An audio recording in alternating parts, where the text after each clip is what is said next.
10 minute پہلے اور 10 minute بعد کوئی بڑی بات نہیں ہے، صرف اس کے ریزنز کو تلاش کرنے کی ضرورت ہے. ٹھیک ہے. اس کی جو بنیاد ہے پیچھے وہ ہے صرف احتیاط، کہ کہیں ایسا نہ ہو کہ وقت داخل ہونے سے پہلے میں افطار کر جاؤں، کہیں ایسا نہ ہو کہ وقت داخل ہونے تک میں کھاتا رہوں. اس لیے احتیاط یہ ہے کہ آپ کچھ دیر پہلے کھانے سے ہاتھ کھینچ لیں سحری میں، اور افطار میں کچھ دیر بعد تک آپ اپنا افطار ڈیلے کر لیں، تاکہ آپ کو یقین ہو جائے کہ ہاں افطار کا ٹائم ہو گیا ہے. اب یہ ایک نقطہ ہے. اب اس کا پیچھے جو فقہی مسئلہ ہے وہ میں عرض کروں کہ افطار میں ہمارے ہاں جو روایات آئی ہیں اہل البیت علیہ السلام سے بھی اور صحابہ کرام سے بھی، ان روایات میں جو ہمیں بتایا گیا ہے وہ یہ ہے کہ خود نبی کریم صلی اللہ علیہ وآلہ وسلم اذان کے بعد پہلے نماز پڑھتے تھے اور اس کے بعد آ کر پھر افطار فرمایا کرتے تھے. یعنی افطار نبی کریم کی جو سیرت ہم تک پہنچی ہے اس میں اذان کے بعد ہے، نماز کے بعد ہے، اندھیرا چھانے کے بعد ہے. تو اس پر ہم زیادہ توجہ کرتے ہیں اور اس پر عمل کرتے ہیں. اب میں اس حوالے سے دیکھ رہا تھا کہ کیا خود اہل سنت کے ہاں بھی ایسی روایات ہیں، تو وہ میں لکھ کے لایا ہوں، میں آپ کو بتاتا ہوں.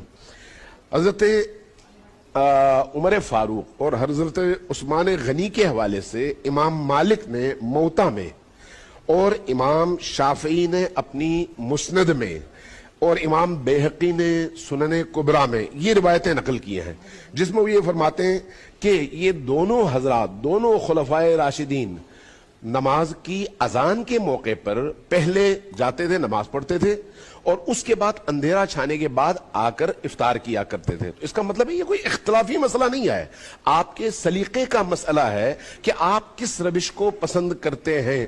ہم جو لوگ احتیاط نہ کرنا چاہیں ان کی مرضی. بالکل. آئیے ذرا. روزے کے معاملے میں بھی یہ کوئی انہی کا صرف اختلاف نہیں ہے، بلکہ یہ مسئلہ ایسے پیدا ہوا کہ قرآن نے یہ کہا کہ اتم الصیام الی اللیل، رات تک روزہ پورا کرنا ہے. تو رات تک سے کیا مراد ہے؟ کیا غروب آفتاب ہوتے ہی رات شروع ہو جاتی ہے یا ذرا اندھیرا پھیلنے کے بعد شروع ہوتی ہے؟ یہ فہم کا مسئلہ ہے. یعنی یہ کوئی ایسا اختلاف نہیں جس کے اوپر مورچہ باندھ لیا جائے، اور اس میں 5-7 منٹ کا فرق پڑے گا. دلچسپ بات یہ ہے کہ سورج ڈھل گیا ہے، اس میں روز اختلاف ہوتا رہتا ہے، کوئی قیامت نہیں آتی. رات آ گئی ہے، اس میں تھوڑا سا ایک فہم کا اختلاف ہو گیا، اس کو لوگوں نے ایک مسئلہ بنا لیا. کیا فرق پڑتا ہے؟ ایک آدمی کہتا ہے آج دیکھو سورج غروب ہو گیا، بس روزہ کھول لیا، رات آ گئی ہے. قرآن کے الفاظ اصل میں یہ نہیں ہے کہ غروب ہو جائے جب آفتاب، قرآن کے الفاظ یہ ہے کہ رات کے آنے تک روزہ پورا کرو. تو رات کے آنے تک کا مطلب کیا ہے؟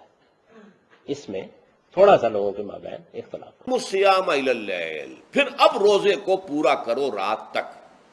الی اللیل میں پھر بڑی بحثیں ہوئی ہیں. اس لفظ کی مناسبت سے اہل تشیع اس کے قائل ہیں کہ جبکہ خوب اندھیرا ہو جائے، لیکن اہل سنت کا اجماع ہے کہ غروب آفتاب اس سے مراد ہے، اس لیے کہ آغاز رات کا غروب آفتاب کے ساتھ ہے. میرے خیال میں شہیدی صاحب کے یہاں رات کی تعریف یہ ہے کہ جب اندھیرے کو وہ رات کہتے ہیں، سورج پوری طرح سے ڈوب جائے. ہمارے یہاں رات کی تعریف ہے سورج کا غروب ہونا اور غروب کا یقین ہو جانا.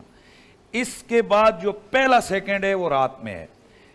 اب ہمارے ہاں یہ کوئی اندھیرا ہونا کوئی ضروری نہیں ہے کہ جی رات کا اندھیرا ہو تو تب ہی ہے. سورج کا غروب ہونا اور اس غروب کا یقین ہونا یہاں سے رات. لیکن میں یہاں پر آپ کی تائید تائید آپ کے رات کرتا کے ہوں. ہونے کے لیے اندھیرے کو آپ بطور قرینہ یقین کے لیے کہتے ہیں. آپ کی تائید میں صرف ایک جملے کا اضافہ کر رہا ہوں.